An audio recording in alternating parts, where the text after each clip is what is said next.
Well, I think the first thing I should say is that I have no prizes to give out. And for that I apologize.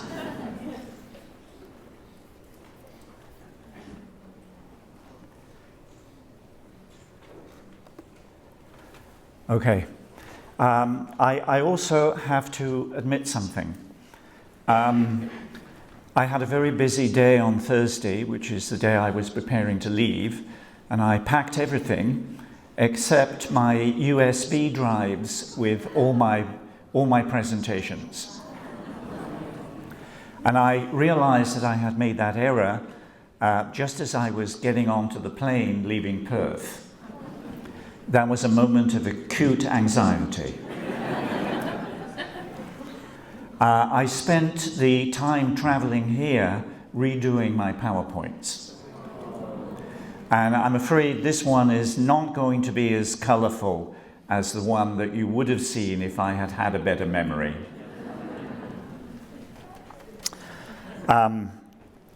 In my talk, what I'm going to do is give a little bit of historical background into how task-based language teaching has emerged into what is perhaps one of the most popular approaches for teaching English.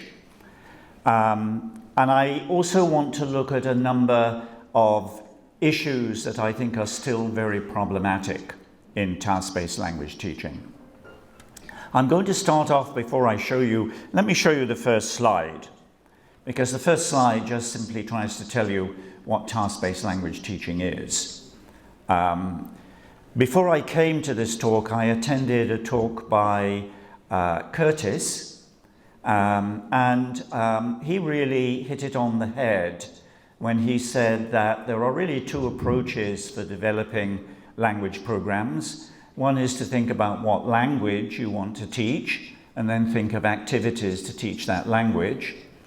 And the other way is to start thinking about the activities that you want to do, and then start to think about what language might be involved in those activities. And really that hits it on the head. That's a better way of saying it, I think, than this definition of task-based language teaching here. I don't use the word activity, I use the word task, okay? And in fact, task and activity are slightly different, but that's another matter. Okay. So first of all, how did we get to task-based language teaching? And to do that, I think we've really got to go back to the communicative language teaching movement, which took place in really the 1980s, late 1970s and 1980s. And I put here two works that were very influential for me. One was Keith Johnson's The Deep End Strategy. The Deep End Strategy said, instead of starting with the language, let's get people to do an activity and find out whether they can do it and whether we need to give them some language to help them do it, right? And then Howard wrote a very influential book called The History of English Language Teaching, and in that book he made a distinction between weak and strong versions of CLT. The weak version of CLT was what most people know, notional functional language teaching, and the strong version is basically task-based language teaching. And what we've seen is a movement away from the weak version into the strong version. So the other great influence on the development of task-based language teaching was, of course, second language acquisition research, something that I've been involved in a lot. And I have a little story, actually. This goes back to the time when I was teaching in Africa. And I was trying to get rid of a particular error, grammatical error that my students were making. They were saying things like, I am having a headache, instead of I have a headache, overuse of the present progressive tense. So I taught them what was a very fashionable lesson, drilling them in the correct use of the present simple tense, explaining how to use it, etc. Everything went swimmingly And then I gave them a little written exercise to do, and I saw that there was a person at the back of the room who was not doing the written exercise. And I went up to him and I said, "Why aren't you doing the written exercise?" "I am not having my exercise book." That was an eye-opener to me, because I kind of realized that no matter how well I thought I taught something, it doesn't necessarily go in.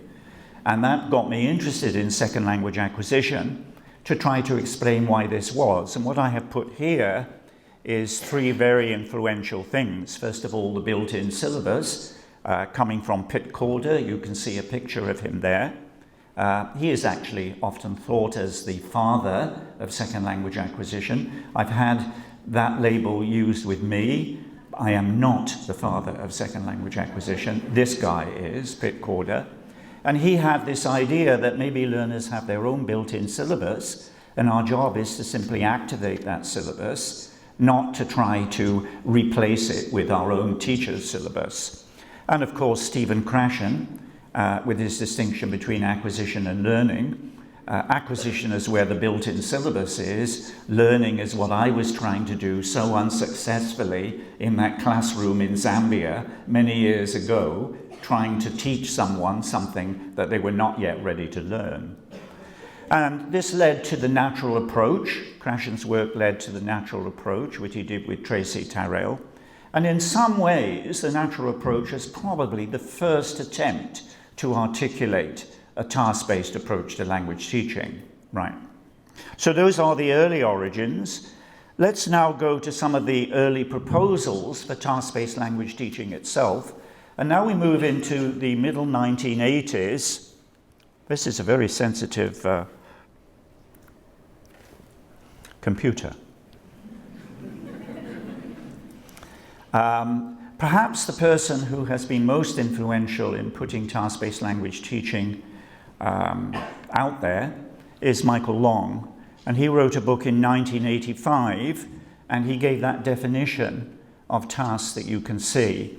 And you can see that that is not a definition of pedagogic tasks. That's a definition of tasks that happen in the real world. Because his essential idea is that the starting point should be to investigate what he called target tasks, those things that we do with language out in the real world. And he, as you can see, he saw this approach as providing an integrated solution to both syllabus and methodological issues. Right? He thought that task-based language teaching really combined the idea of the syllabus and methodology. Candlin and Breen, I spent a little bit of time looking for a photograph of Breen, and I couldn't find one, so I'm afraid all you've got here is a picture of Chris Candlin. And they were also extremely influential in the late 1980s in putting task-based language teaching forward as a different approach to teaching language.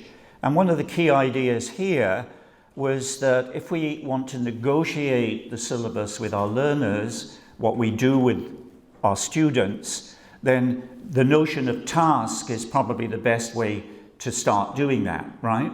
Instead of asking them what language do you want to learn, ask what task or what activities they want to use the language for, and then negotiate the syllabus around that.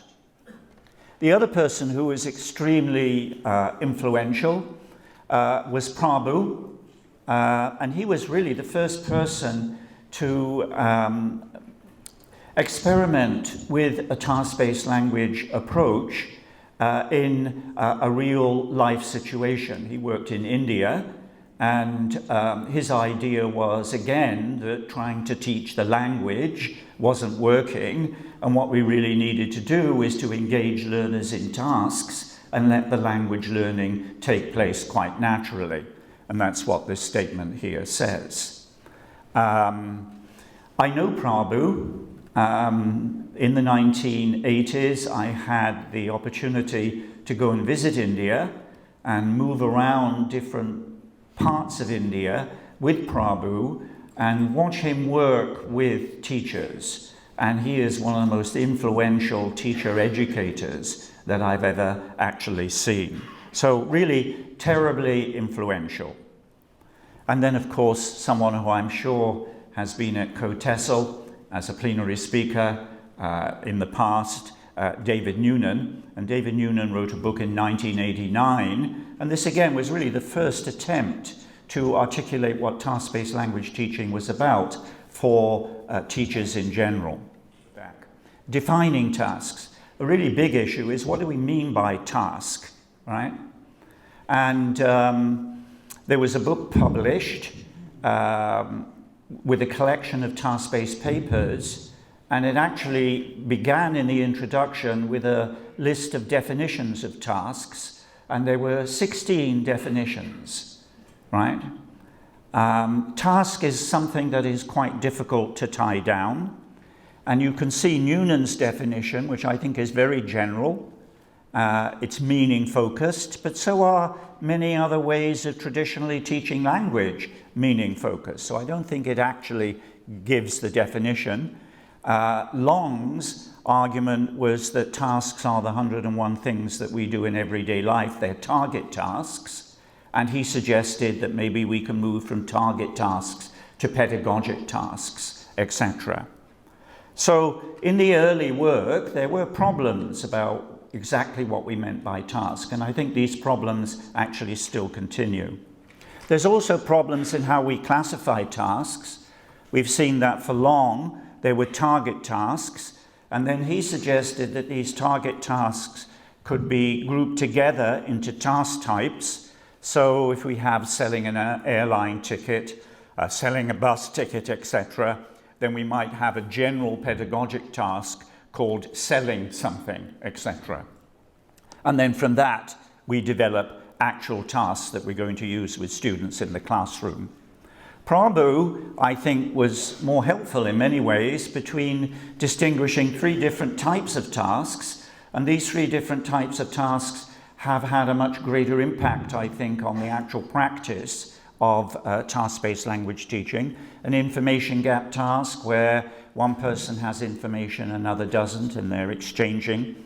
A reasoning gap task where you have information and you've got to use that information to reason something out, for example, to solve a problem. And opinion gap where you have an issue where there are different opinions and you're going to share opinions. Grading and sequencing tasks was also recognized as a problem, and still is a problem today. And various people set about identifying the factors for how we could grade tasks in terms of how easy or how difficult they were, and then sequence them. This is essential, of course. If you're going to design a task-based course, you have to have some way of deciding what tasks to start with, what to use later, etc. And therefore, you need some principled way of doing that.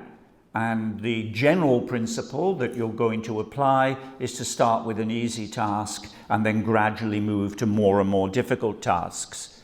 So these were the kinds of criteria that were suggested in the 1980s for grading and sequencing tasks. One of the things that subsequently happened, I've already pointed out that the inputs to task-based language teaching were, first of all, a feeling that traditional approaches weren't working very well, and then second language acquisition research. But what we began to find in the 1990s moving into the 2000s was people said, well, there's a much broader rationale for task-based language teaching. And this broader rationale really comes from educational theory. And people started to talk about the work of Dewey, for example. Dewey was a general educationalist and argued that the starting point for effective education has to be the experience of students, and what you do has to be related to students' experience. So we now find that task-based language teaching is not just something that's derived from second language acquisition theory, but is something that gets very strong support from well-accepted educational theories.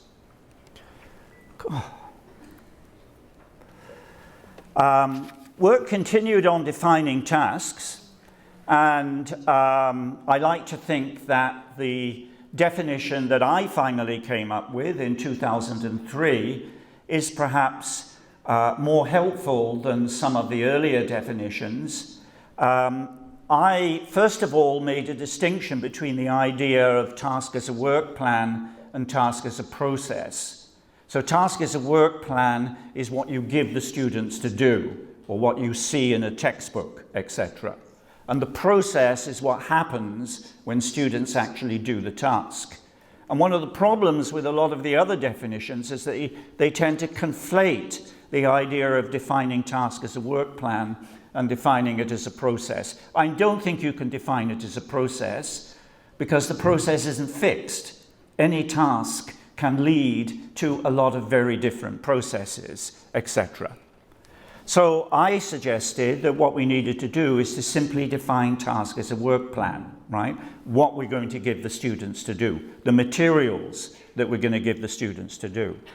And I suggested that to separate a task from an exercise, the activity had to actually involve 4 different criteria to satisfy these 4 criteria. Primary focus on meaning, some kind of gap, information, reasoning, opinion. And then in many ways, I think the third of these is the essential one, the idea that when learners are doing a task, they have to rely on their own linguistic or their non-linguistic resources, right? In other words, you are not going to spoon feed them the language that they need in order to do the task, right? The language that they need to do the task has to come out of doing the task. It has to come from them, maybe with the teacher's help, while they're doing the actual task. And it's that, to my mind, that separates out a task from an exercise. Because in an exercise, you essentially give learners language, and then you ask them to manipulate that language in some way, right? But in a task, you don't. You give them the task, and they have to work out the language that they need in order to do the task, right? Of course, you might be saying, well, how can they do that if they don't have the language? Wait, I'll come to that. Okay. And there has to be a communicative outcome. Classifying tasks, we find that in the 1990s, 2000s and onwards, there's been a lot of attempt to identify different types of tasks. And what I've done on this screen is to simply identify the major types of tasks that have figured, right? We can have a psycholinguistic classification of tasks, which is based on research, which shows that certain types of tasks lead to certain types of language use, one-way versus two-way tasks, open versus closed outcomes, convergent versus divergent outcomes. We can have tasks that have situational authenticity, are based on a target task, a real-life task, or we can have other tasks which are not really based on anything that happens in real life, but will end up having interactional authenticity because they involve the kind of language that would figure naturally, etc. So, for example, spot the difference, right? 2 pictures, and they have to identify the differences between them. You don't do that in real life. It has no situational authenticity. But the language use that results, the interaction that results from it, has interactional authenticity. Input versus output-based tasks. Input task, listening, reading tasks, output, speaking, or writing tasks. I think one of the misunderstandings that's figured in task-based language teaching is that tasks involve speaking, and that you have to put students into pairs, into groups, in order to do the task, right? That is a complete misrepresentation of task-based language teaching. It can involve that, but it can involve much more. In particular, input-based tasks, tasks that expose learners to input, and they have to use the input in order to do something, to fill in a map, for example. Also, focused versus unfocused. A focused task is a task that is being designed with some particular grammatical point in mind, and the idea is to provide an authentic way of practicing that particular grammar point. as opposed to unfocused, where there's no attempt to devise a task which centers on any particular grammatical feature, etc. The focused unfocused is controversial. There are some people, some promoters of task-based language teaching, who argue that all tasks should be unfocused and that there never should be focused tasks. It's not a view I hold, and I'm going to come back to that. Task selection. Michael Long has had this position and still maintains it today, and that if you want to design a task-based language course, the first thing to do is to identify the real-life tasks that students have to do, and then to base the task-based course on those real-life tasks. So in other words, it involves needs analysis, right? But the problem with that, in my view, is that it just doesn't fit into many teaching situations. I mean, if you have primary school students or secondary school students in Korea, Japan, China, and there's millions of them, right? Then they don't really have any target language needs. They don't have any needs to actually use English outside. So how can you possibly build a task-based course for people like that based on needs that they don't actually have for English? So there has to be some other basis, and probably the only basis that you can have is one that focuses on topic or theme and aims to identify those topics or those themes that are going to be interesting for students, and then base the tasks on those topics and those themes. The problem is that there is a very good methodology for doing a traditional needs analysis. And Michael Long has written some excellent articles that actually deal with that. There's not really a very good methodology for selecting what topics, what themes to do with students, etc. We can ask them, and maybe they can tell us, is there a more scientific, a more precise way of trying to work out what topics, what themes students are interested in, and then use those as a basis for our course? Further research also began to look at task complexity in detail, and you can see here a little picture of Peter Robinson, because his work has probably been most influential in trying to deal with the issue of task complexity. Remember, this is a crucial issue because you've got to sequence tasks in a syllabus, in a task-based syllabus, so you have to have some idea about what tasks are easy, which ones are more difficult. And he developed a whole set of criteria for distinguishing what he thought would be a complex task from an easy task. Examples of his criteria were, does the task involve people doing reasoning? Do they have to give reasons? Another criteria was the amount of information, the number of informational elements that are involved in performing the task, right? And there was a whole industry of research based on his model, basically trying to establish how we could grade tasks from complex to, from simple to complex. The problem with this research is that it didn't actually very clearly support the predictions of his theory. And I think there is a very good reason for this. And the reason is that any task is going to actually involve a cluster of different variables, and how those variables interact in order to affect the actual complexity of a particular task is, to a large extent, unpredictable, right? So I have grave doubts whether, in fact, it is ever possible to determine through research what is a complex task, what is not a complex task. But this research continues.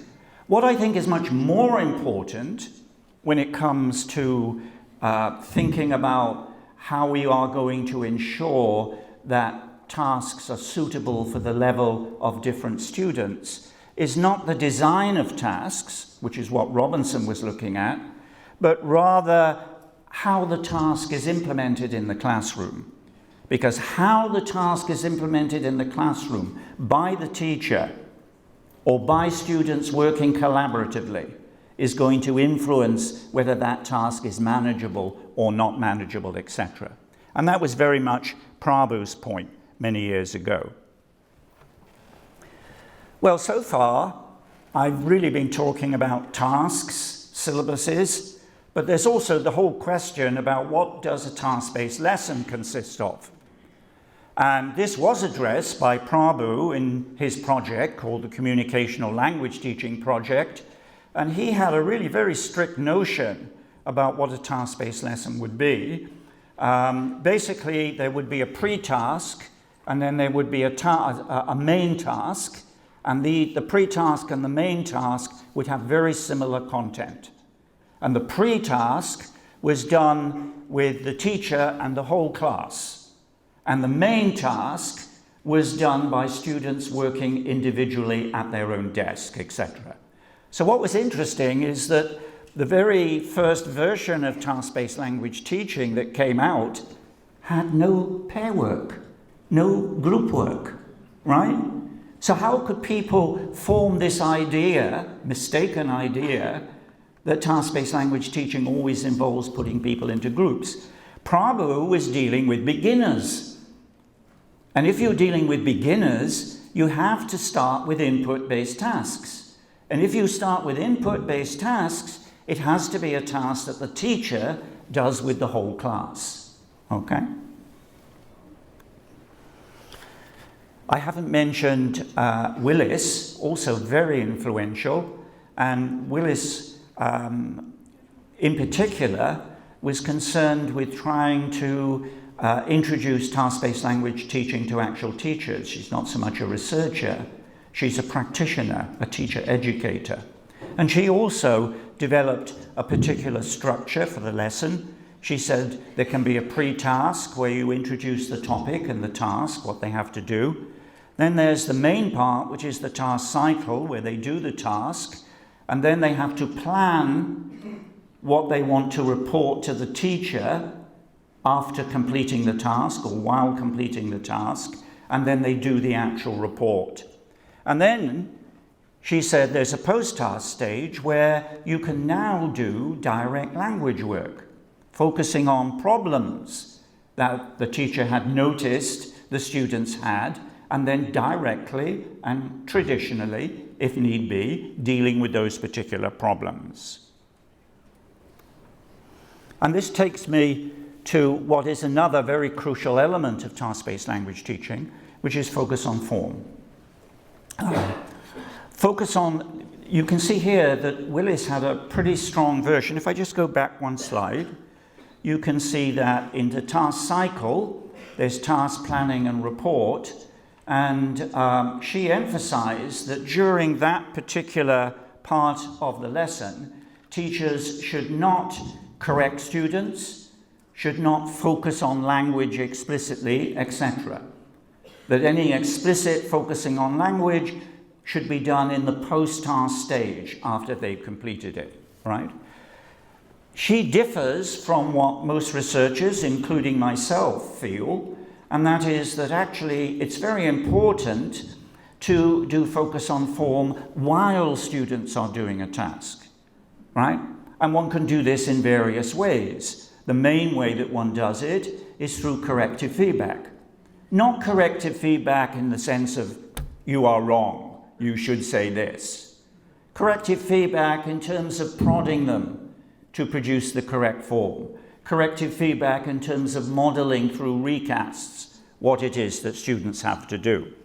So basically, Willis's model is somewhat different from my own model, and certainly very different from Michael Long's model, because as you can see, Michael Long has emphasized the importance of focus on form while students do tasks. It's not surprising that task-based language teaching has caught up with technology, although I have to admit I haven't caught up. I am not very technologically savvy, okay, as you can see. This is just a little bit of quick information about how computer-assisted language teaching took on board task-based language teaching. If you look at the history of CALL, it's quite similar to the history that I've been plotting for task-based language teaching. Started with structural teaching and then moved to notional function and then moved on to task-based language teaching, etc. And CALL has really gone the same way. There are some obvious advantages in using technology in task-based language teaching, and there have been quite a lot of research and quite a lot of interesting material development done in this way. Perhaps the most obvious advantage is that technology allows you to do a whole sequence of tasks and to link the sequence of tasks into some kind of bigger project, etc. Whereas a lot of task-based language teaching has tended to look at isolated tasks, which are not necessarily connected. And technology in particular allows the development of a sequence of tasks, a project-based approach to task-based language teaching. A quick word about task-based language assessment. Tasks have figured in direct language testing for some time. Used to be called performance language testing, and they involve tasks. Task-based language assessment can be actually undertaken in two ways, and I think this is quite important for teachers. Yeah? The most obvious way to assess in task-based language assessment is to look at the outcome, to look at whether students have achieved the outcome of the task. So you're not necessarily concerned with what language they used when they did the task. You're simply saying, were they able to achieve the outcome of the task? I mean, if you take a simple task like spot the difference, and there's 8 differences between 2 pictures, and they have to communicate together to find the 8 differences, ask them to write down the 8 differences, and then you can see whether in fact they have written down the 8 differences. You look at the task outcome, right? The other way is, of course, to record students doing the task and then to analyze the language that they actually use, or to have a rating scale to rate the language that they do. I don't think teachers can do that in their normal teaching, right? Thus, if task-based language assessment is to have any meaning for teachers, it's the first idea that I put forward, the idea that you focus on outcome and you look to see whether students have achieved the outcome of the task. Obviously, people want to know whether task-based language teaching works. And again, from about the 2000 onwards, there have been a very large number of evaluation studies evaluating attempts to introduce task-based language teaching into different contexts. The first one was quite early. Beretta and Davis evaluated Prabhu's project, right? The results were quite favorable. In general, it did show that there was an advantage for task-based language teaching over a more traditional language teaching approach. Other studies have simply looked at teachers' ability to implement task-based language teaching. Ellis, for example, looked at whether primary school teachers were able to use tasks effectively in their teaching in Hong Kong. Hong Kong mandated the use of task-based language teaching as the main approach to language teaching. And his evaluation was really quite negative.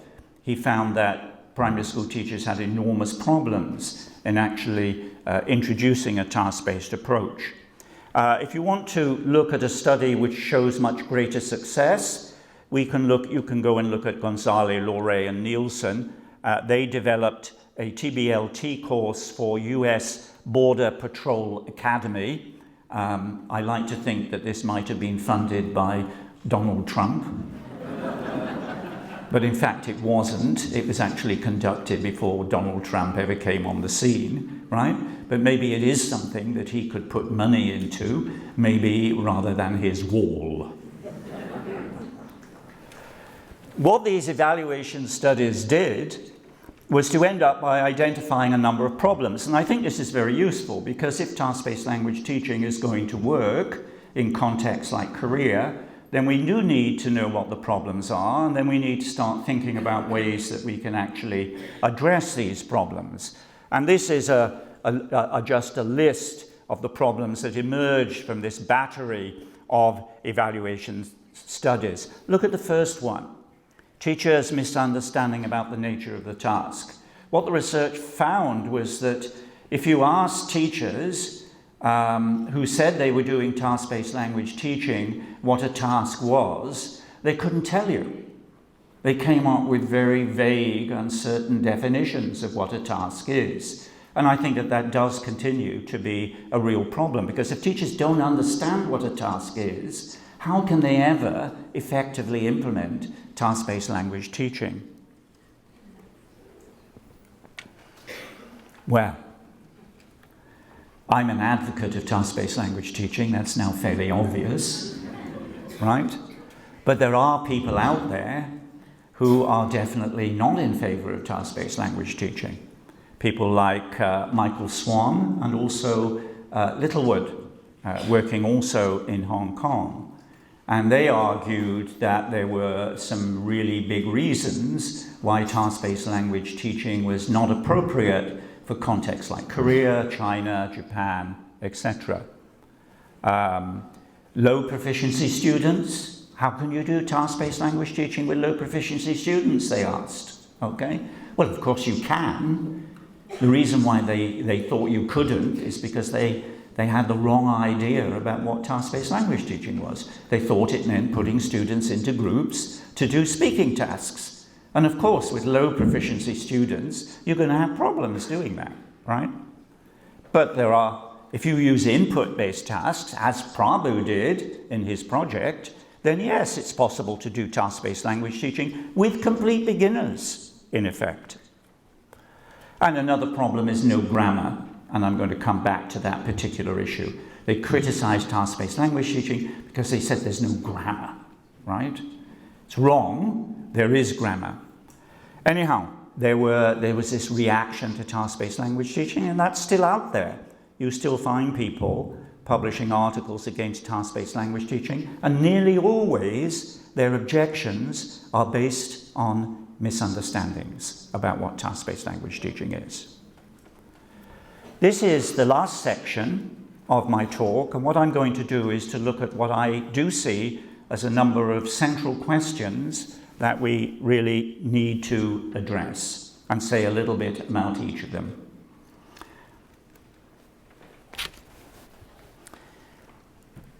Back to definition. How should the central unit of task-based teaching, the task, be defined, right? And in a way, I've already dealt with this in promoting my own definition, yeah? We need a very clear definition.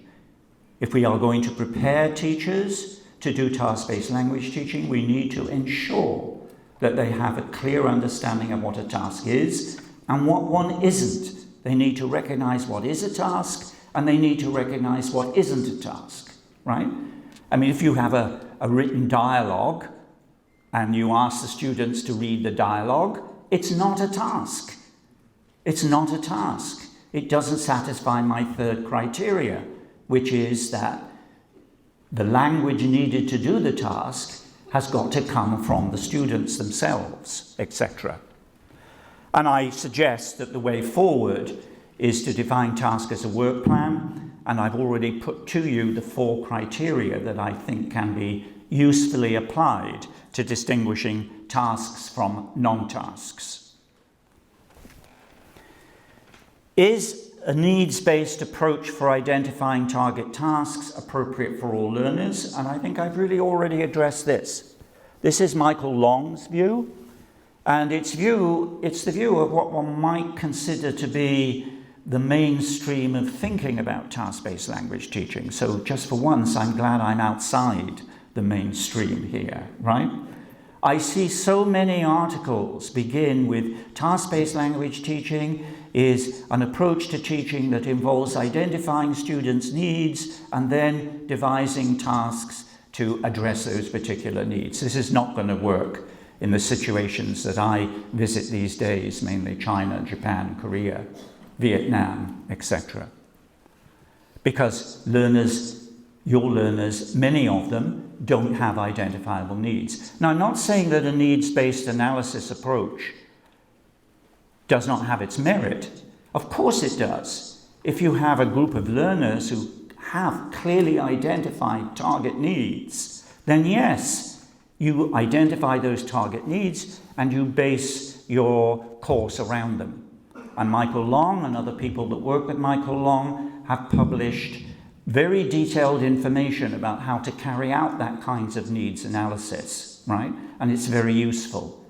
But it's not going to work for primary schools, secondary schools in Asia, in my opinion.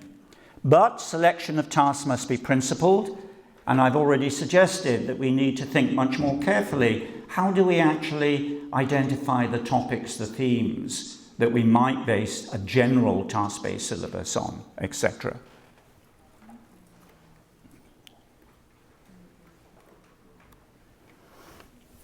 How can the problems of determining the complexity of tasks be resolved to ensure that learners of different levels of proficiency are faced with tasks that pose a reasonable challenge? Okay? Well, first of all, task complexity is an important issue, right? But I've already said that I don't think that we're ever going to have a sort of scientific algorithm that we can apply to say that this task is simpler than that task, etc. I don't think that's possible, because tasks are conglomerates of variables, right?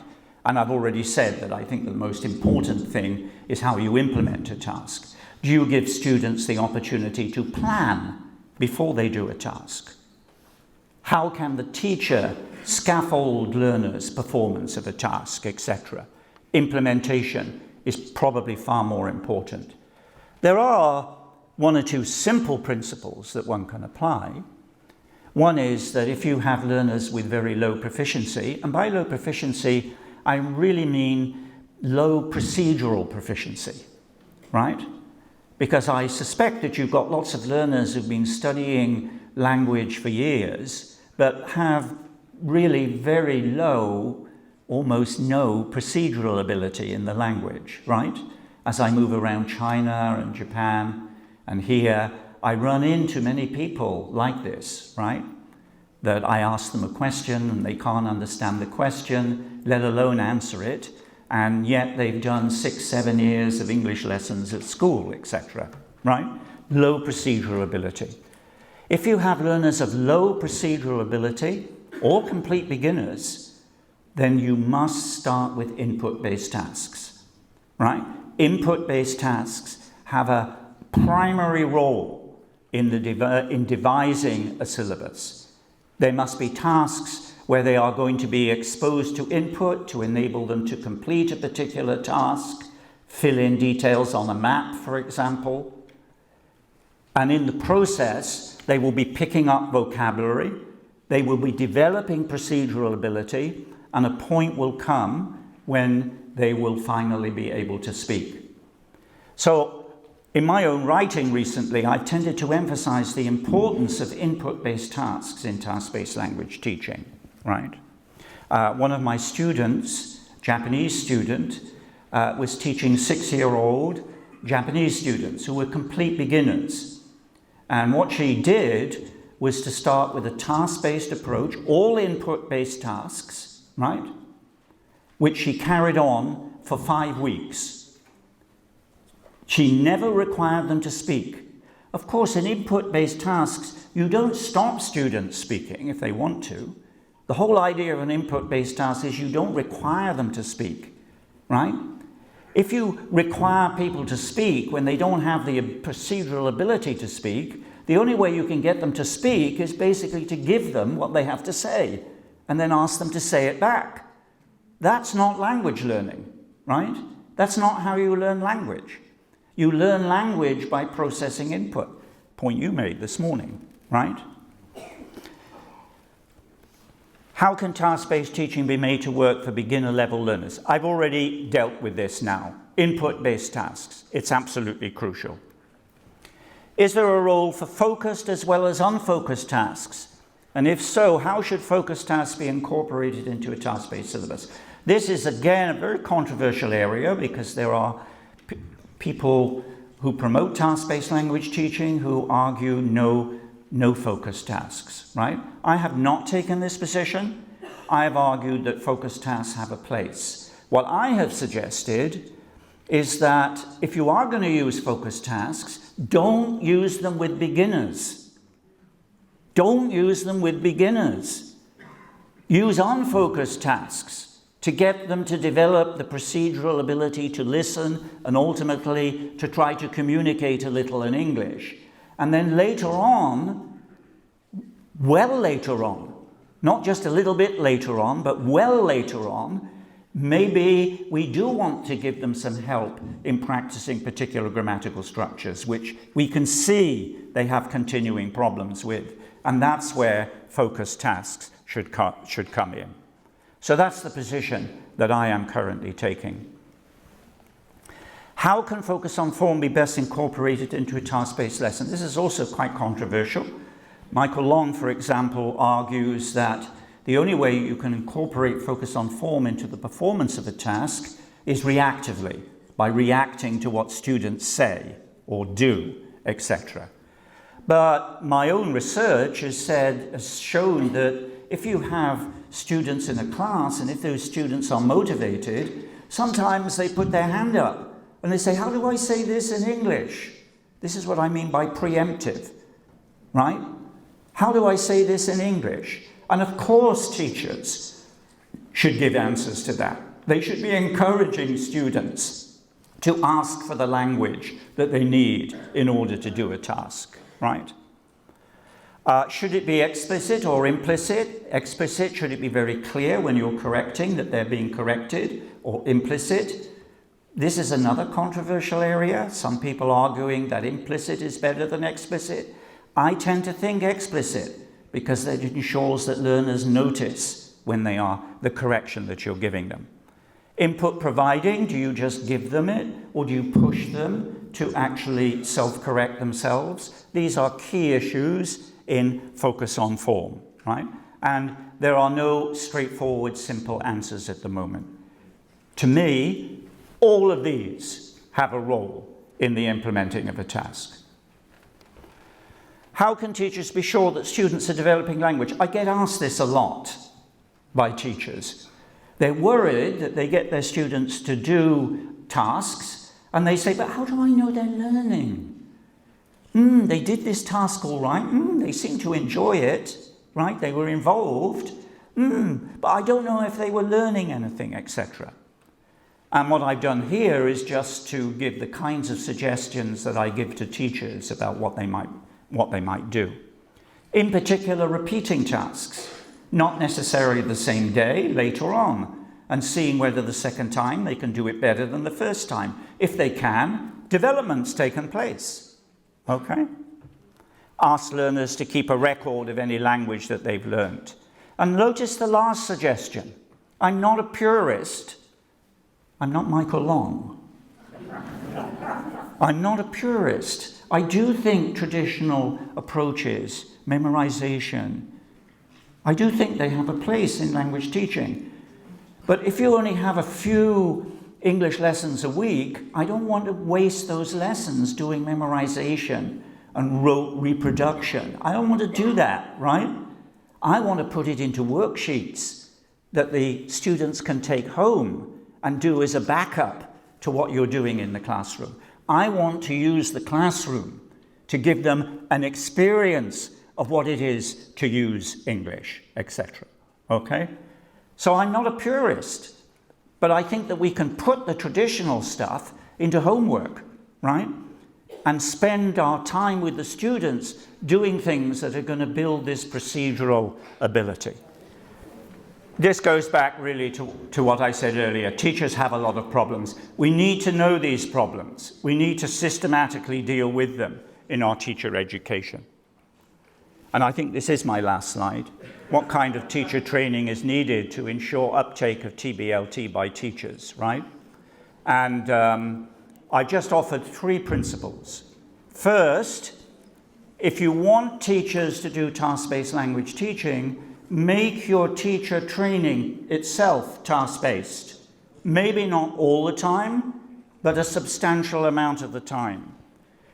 You must provide teachers with suitable task-based materials. Don't think you're going to train teachers to do task-based language teaching and then they go back to their schools and they have to develop their own tasks. It doesn't work. We know that. And crucially, if teachers go back having been trained to do task-based language teaching into their schools, they need support in the schools themselves, right? For a start, it may be that there's a lot of teachers in the school who don't do task-based language teaching, don't want to do it, are quite happy with doing what they want, and will put pressure on the newcomer to do what they do, etc. So it's crucial. Thank you for listening.